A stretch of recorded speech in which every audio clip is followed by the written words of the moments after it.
Hello, my name is Gerardo Huerta Luna, and today we will talk about some implications and usage of CLIL, Content and Language Integrated Learning.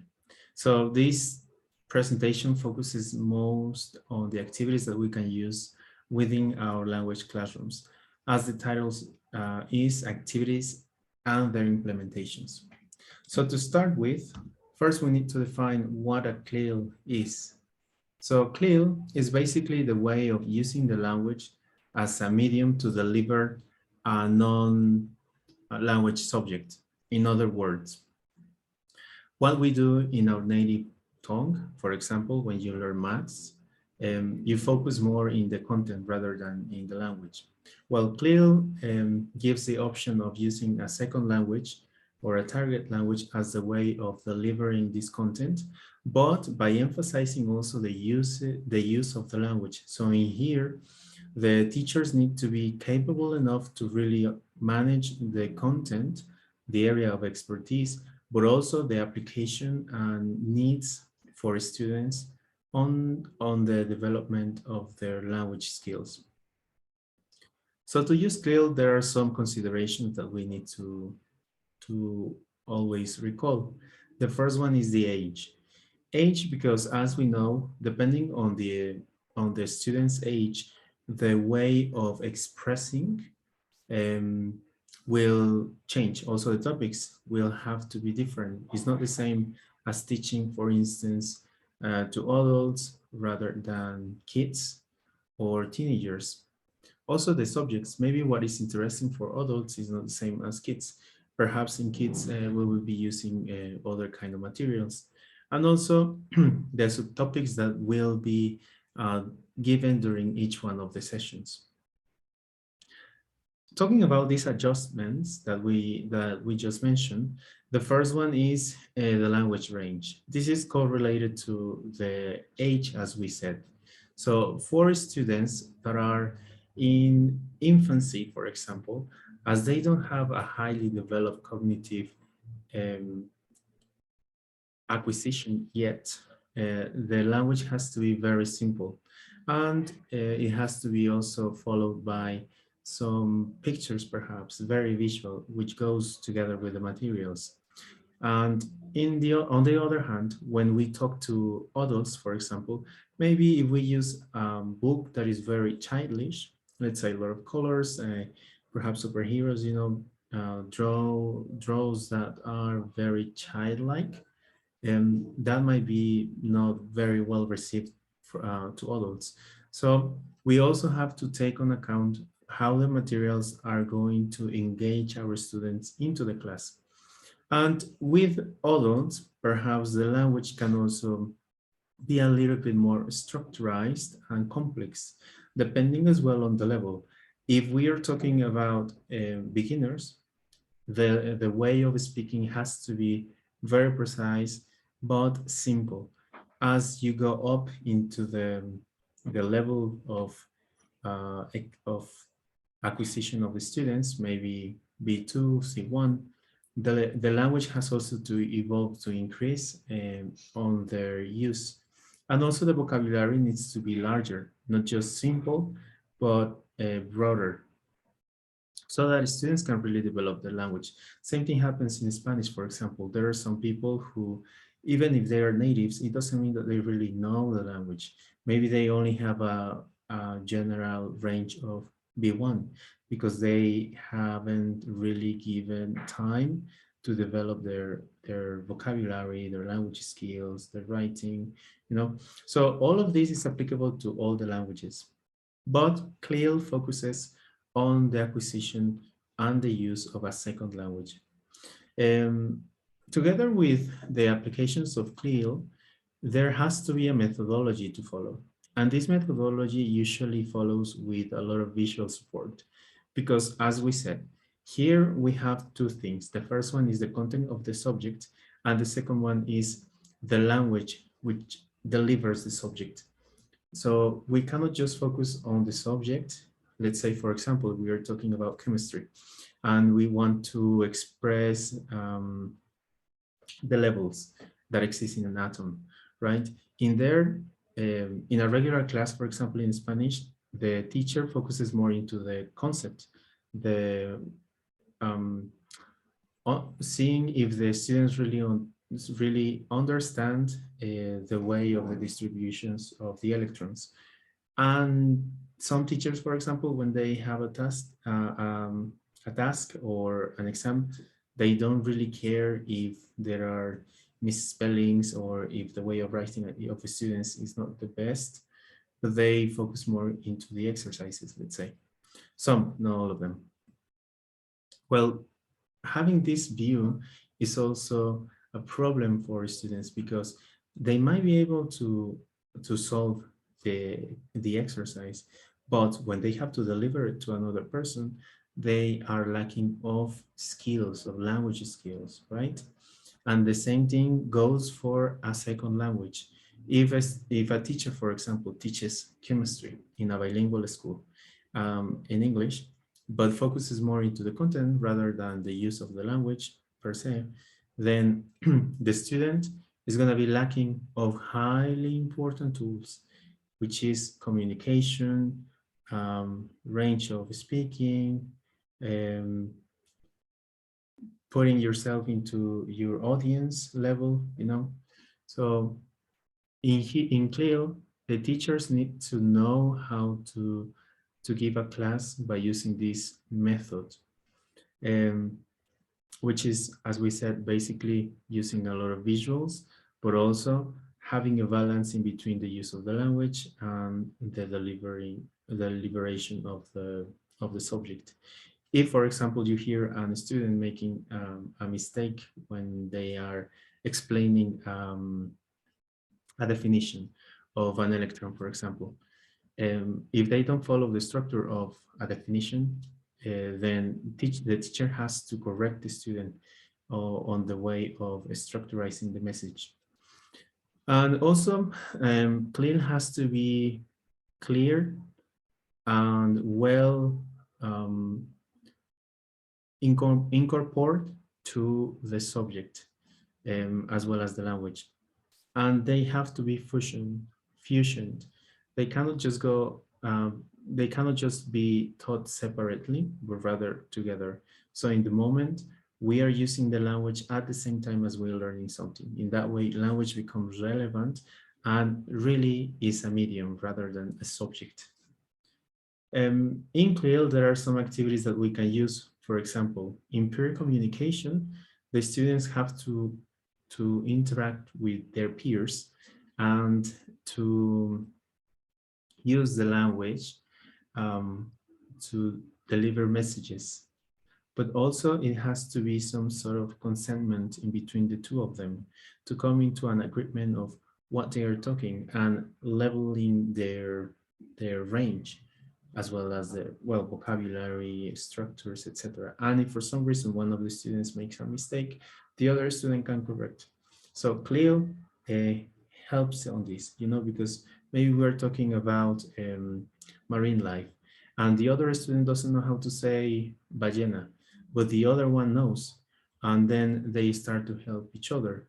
And they focus on the subject, but as well on the language at the same time.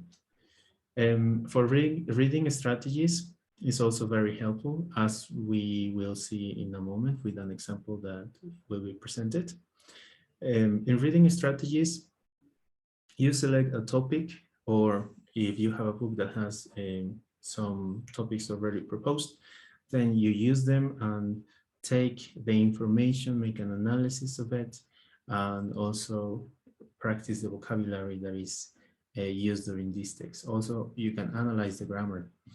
That goes together with the student production. And remember, production can be written or oral. So if it is oral, maybe a debate or exchange of points of view. If it is written, it can be an essay or an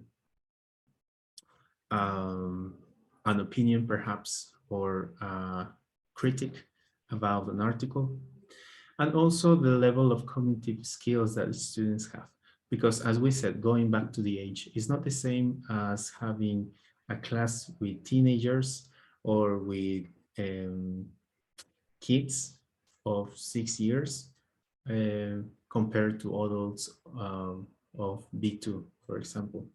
So the cognitive maturity that each one of these different groups have needs to be taken into account.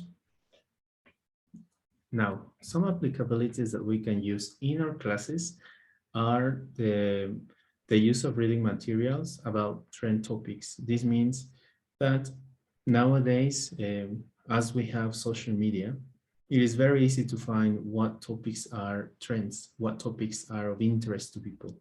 And we can also actually use Google to know that. You can easily just Google trend topics for teenagers or trend topics of a specific subject on trading, on economy, on science, and it will give you what is the people talking about. And then you can take those articles maybe and analyze them with your class.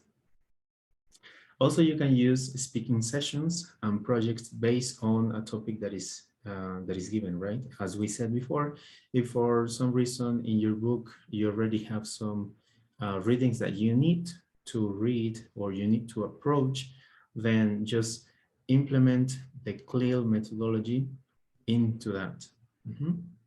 And you can also explain grammar and vocabulary at the same time. Now we're going to pass to one example. In here we have an article that is actually pretty interesting. It's something recently, it's something recent, sorry, and it happened five or 4 days ago. So in Uganda, the government, they found 31 million tons of gold, which is, you know, something very important for trading and also for the recession that is expected to come. So in here, for example, just with the title, you can start to engage your students into the class. This probably will be better for adults level B1 or yeah, intermediate. Or people who are more into this kind of topics, right? Maybe if you are with kids, then you can talk about, I don't know, so the new movie of Jurassic Park. And maybe you can read an article or read part of the script together with the students where they see the dinosaurs, etc. In this case, I divided the article in 3 different colors. The first one is the grammar.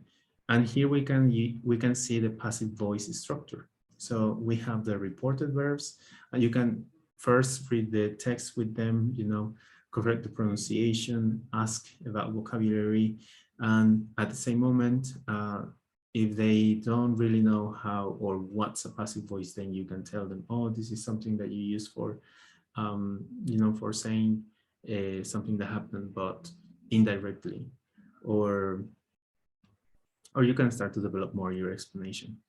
So in here, we see the reported verbs like said, right? And also we have the green one. So sometimes passive voice can go strictly with the verb to be, or sometimes it can also be followed by the perfect tenses, as long as it is always a reported verb. So you can also explain this to your students, right? And they are seeing the use of the passive voice with the exceptions, but applied into something real.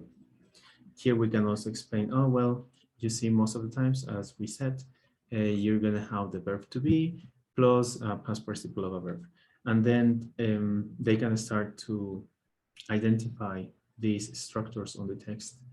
And then you can go into vocabulary that is very specific about this topic, exploration, gold ore deposits, no?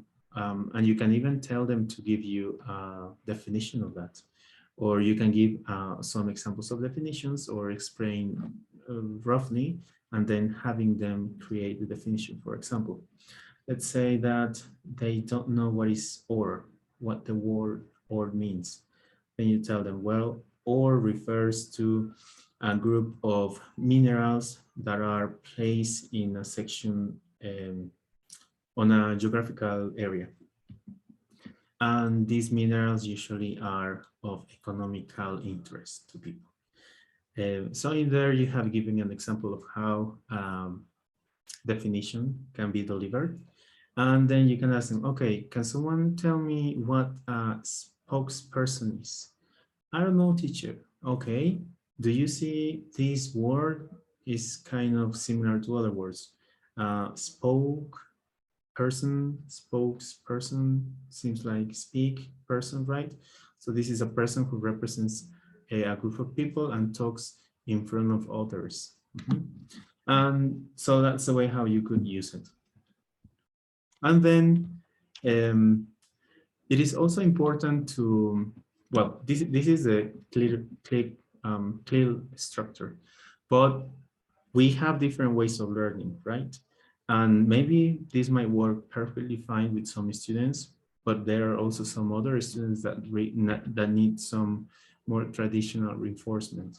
And traditional is not forcibly bad, but it's just giving different tools to the students. So for example, some of them um, might catch it better when they see examples, right? Like in this case, it's the same sentence, just conjugated into different tenses. And you can here tell them, well, the one that actually changes is the verb to be, right?